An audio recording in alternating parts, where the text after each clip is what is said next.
నమస్తే. నేను మీ హారిక. ఇప్పుడు ఏపీలో జరగబోయే ఎలక్షన్స్‌కి సంబంధించి చాలా వరకు మనకు ఎన్నో వార్తలు వినిపిస్తూనే ఉన్నాయి. అలాగే ఇప్పుడు షర్మిల ఈరోజు కాంగ్రెస్ పార్టీలో చేరింది 40 మంది తన కార్యకర్తలతో. అలాగే ఇటు ఢిల్లీలో అటు షర్మిల, ఇటు తెలంగాణలో జగన్. మన మాజీ ముఖ్యమంత్రి కేసీఆర్ గారిని కలవడానికి ఇక్కడికొచ్చారు. సో, మనతో పాటు సీనియర్ జర్నలిస్ట్ శ్రవణ్ గారున్నారు. సార్ నమస్తే సార్. నమస్తే అమ్మా. సార్ ఎలా ఉండబోతుంది మీకు వచ్చిన సమాచారం ఏముంది? ఇప్పుడు మన జగన్ గారు డైరెక్ట్ మన మాజీ ముఖ్యమంత్రి కేసీఆర్ గారిని కలిసారు ఇవాళ. ఆహ్, అంటే ఏమన్నా సూచనల కోసం కలిసుండొచ్చా? లేకపోతే ఏదన్నా రాజకీయ ఉద్దేశ్యం ఏమైనా ఉందంటారా? లేకపోతే పర్సనల్‌గా వచ్చి కలిసారంటారా? యాహ్! ఇప్పుడు జగన్మోహన్ రెడ్డి గారికిను, కేసీఆర్ గారికి వాస్తవానికి విభేదాలు లేవని చెప్పొచ్చు. ఎందుకంటే చంద్రబాబు నాయుడు గారితోటి అభిప్రాయ భేదాలు, విభేదాలు ఉన్నాయి కానీ, అక్కడ పంచాయతీ ఉందని చెప్పొచ్చు కానీ, జగన్మోహన్ రెడ్డి నుంచి మొదటి నుంచి కూడా లేదు. ఉద్యమ సమయంలో పాలమూరు సంఘటన ఒకటుంది. అయినా కూడా రాజకీయ పరంగా చూస్తే ఏ విధంగా కూడా పెద్ద విభేదాలు అంటే సత్సంబంధాలు ఉన్నాయని చెప్పొచ్చు. అట్లని మాత్రాన అక్కడ ఆంధ్రప్రదేశ్ రాజకీయాలతోటి, ఇతర తెలంగాణ రాజకీయాలతోటి కేసీఆర్‌కి ఏ విధంగా కూడా లాలుచి లేదని కూడా చెప్పొచ్చు.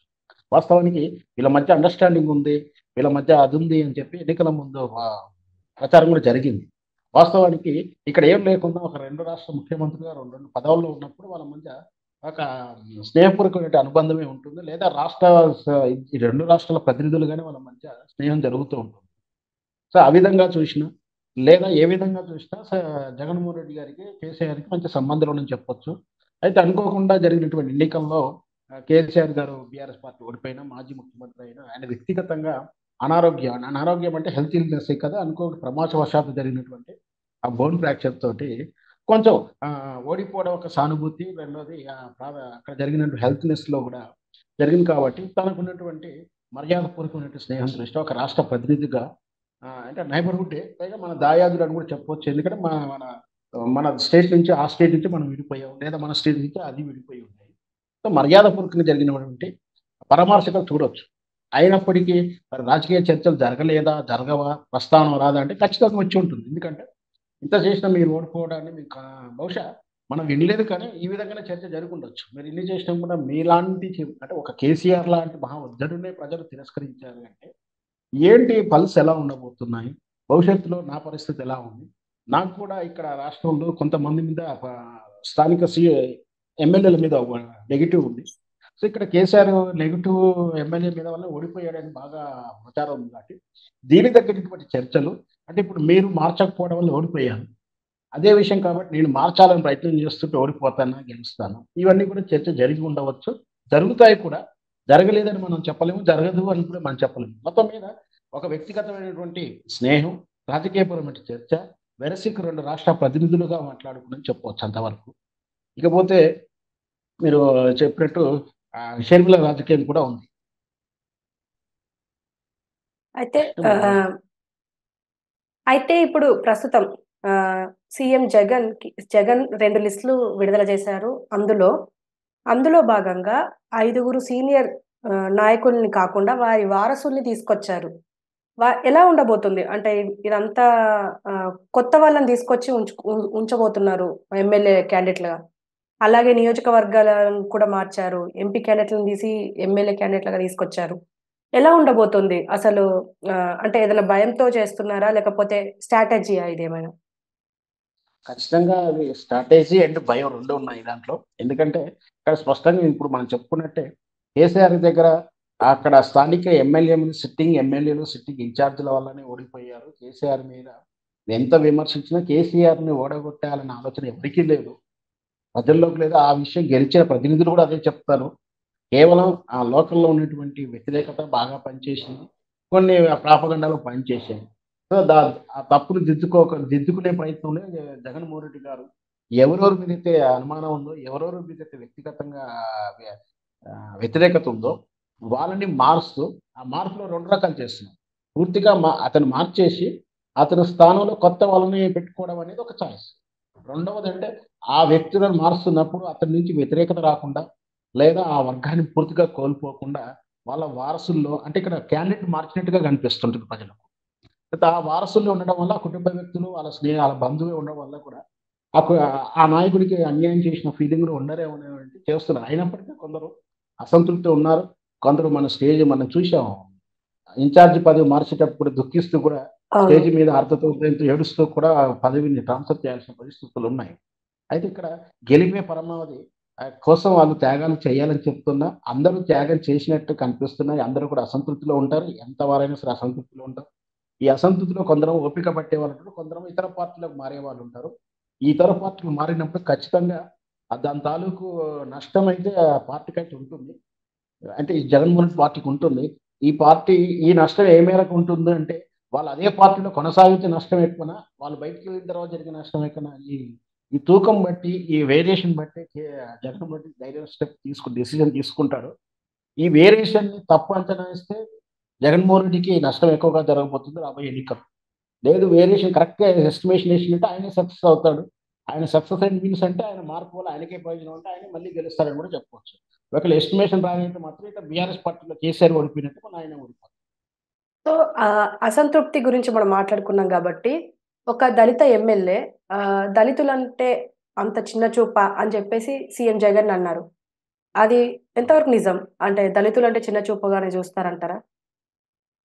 అది వాస్తవానికి ఎవరు చూడరండి. ఇన్ని రోజులు లేని ఈ రోజుకి కొత్తగా అనడం అంటే అది ఆ విధంగా తాను ఎందుకన్నాడు అంటే తను నిజంగా అలాంటి బా బాధపడి ఉండాలి. లేదా జగన్‌మోహన్ రెడ్డి ఆ విధంగా వ్యవహరించి ఉండాలి. దాని సహేతుకమైనటువంటి కారణం చెప్పకుండా తన పదవి ఇవ్వకపోవడం వల్లనో, తన పదవి నుంచి దూరం చేయడం వల్లనో, దళితుల పట్ల అభిమానం లేదనో, దళితుల పట్ల చిన్నచూపు చూస్తున్నాడనో అనడం అనేది అది రాజకీయ విమర్శగానే చూడాలి గానీ నిజంగా ఒక పదవిలో ఉన్నవాళ్ళు ఆ విధంగా చెయ్యరు. ఒకవేళ చేస్తే అందరికీ చేస్తారు. అలాంటప్పుడు ఇతను ఒక్కడే అన్నాడంటే ఇతను పదవిని దూరం పెట్టాడు కాబట్టి ఆయన కులం కార్డ్ వాడుతున్నట్టుగా మనం వ్యవహరించవచ్చు.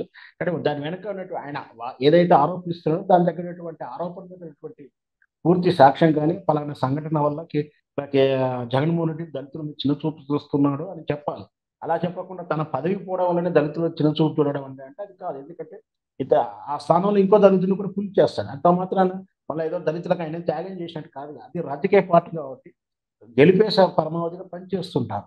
అట్లాంటప్పుడు కులం ప్రస్తావన అనేది సెకండరీగా ఉంటుంది. ముఖ్యంగా ఏంటంటే ఇప్పుడు ఆ స్థానంలో అంటే ఒక దళితునికి ముగ్గురికి ఇద్దరు పోస్టులు తీసేసిన ఇన్ఛార్జ్ పోస్టులు తీసిన ఇంకో నలుగురికి ఇస్తారు కాబట్టి అప్పుడు దళితులకు న్యాయం చేసినట్టు అని మనం అందామా? అలా అనకూడదు కదా! వాస్తవానికి గెలుపు కోసమే పదవులు మార్పులు జరుగుతూ ఉంటాయి. పదవి కోల్పోయిన వాళ్ళు కొంచెం బాధతోటి రకరకాల వాదనలు ముందుకు తీసుకొస్తారు. కేవలం ఇది రాజకీయ విమర్శగా చూడొచ్చు. ఇప్పుడు ప్రస్తుతం అంటే మనం చూస్తున్నాం టీడీపీకి జనసేన ఎప్పటినుంచో విధేయతతో ఉంది.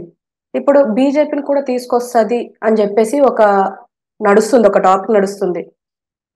ఒకవేళ బీజేపీ వచ్చి వీళ్ళతో కలిసి నడిస్తే ఏమన్నా ప్రభావం చూపించే అవకాశం ఉందంటారా?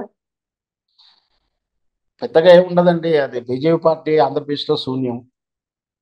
కాకపోతే ఏంటే ఈ పార్టీలో టికెట్ రాని వల్ల ఆ పార్టీకి ఏమైనా వెళ్తారేమో గానీ, తెలుగుదేశంతో కలిసి బహిరంగంగా బీజేపీ అయితే పొత్తులు పెట్టుకునే అవకాశం చాలా తక్కువగా ఉంది. ఎందుకంటే రాష్ట్ర రాజకీయాలుగా, దేశ రాజకీయాల దృష్ట్యా బీజేపీ టీడీపీ పార్టీని దూరం పెడుతూ వస్తుంది. ఎందుకంటే టీడీపీ పార్టీ కూడా ఎప్పుడో కూడా కాంగ్రెస్‌తో పొత్తులుంటాయని గాని, ఆ సెకండ్ ఇండియన్ కూటమికి గాని, అక్కడ సత్సంబంధాలుంటాయి. చంద్రబాబు నాయుడు అవన్నీ కూడా ఉంటాయని మొదటి నుంచి దూరం పెట్టడం. ఇంకోటి వ్యక్తిగతంగా చంద్రబాబు నాయుడు మోడీని చాలా రకాలుగా విమర్శించినప్పుడు అతన్ని గత ఎన్నికల్లో ఓడించే ప్రయత్నంలో చంద్రబాబు నాయుడు చాలా విశ్వ ప్రయత్నాలు చేశాడని ఒక వ్యక్తిగతమైన కోపం ఉన్నట్టు కూడా సమాచారం.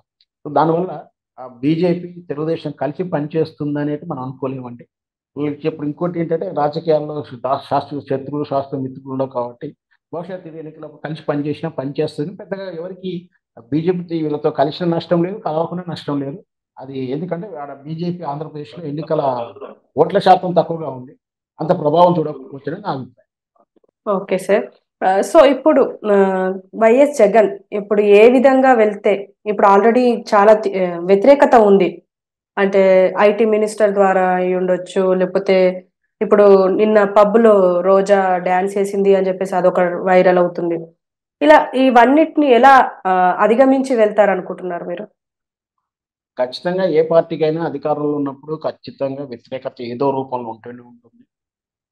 అంటే ప్రజల్లో ఓటు శాతం రూపం చూసిన వ్యక్తిగత ఉంటుంది.